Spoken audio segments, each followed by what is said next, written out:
یہ اس وقت کی بات ہے جب بادشاہ بخت نصر نے بیت المقدس کو تباہ و برباد کر دیا تھا۔ بنی اسرائیل قتل کر دیے گئے تھے اور ہر طرف صرف ویرانی تھی۔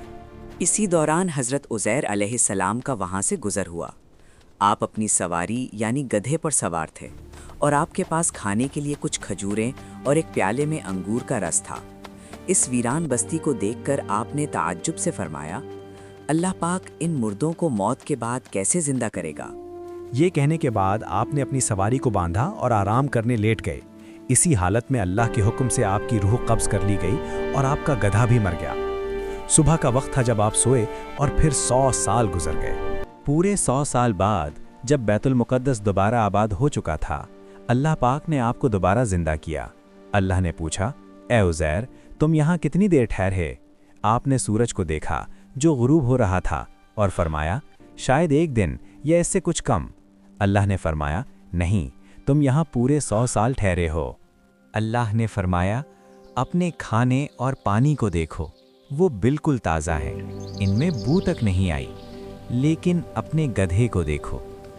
حضرت عزیر نے دیکھا کہ گدھے کا جسم گل چکا تھا اور صرف سفید ہڈیاں بکھری پڑی تھیں۔ پھر اللہ کی قدرت ظاہر ہوئی، آپ کی آنکھوں کے سامنے ہڈیاں جڑیں، ان پر گوشت چڑھا، کھال آئی اور پھر روح پھونکی گئی۔ دیکھتے ہی دیکھتے مردہ گدھا زندہ ہو کر کھڑا ہو گیا اور آواز نکالنے لگا۔ یہ دیکھ کر آپ پکار اٹھے، میں خوب جانتا ہوں کہ اللہ ہر چیز پر قادر ہے۔ آپ واپس اپنے محلے پہنچے۔ سب کچھ بدل چکا تھا۔ آپ کو ایک بہت بوڑھی اور نابینا عورت ملی جو آپ کی پرانی خادمہ تھی۔ آپ نے بتایا کہ میں عزیر ہوں۔ اس نے یقین نہ کیا اور کہا، اگر تم عزیر ہو تو دعا کرو میری بینائی لوٹائے۔ آپ نے دعا کی اور وہ عورت فوراً دیکھنے لگی۔ پھر وہ آپ کو بنی اسرائیل کی محفل میں لے گئی۔ وہاں آپ کے بیٹے اور پوتے بوڑھے ہو چکے تھے جبکہ آپ جوان تھے۔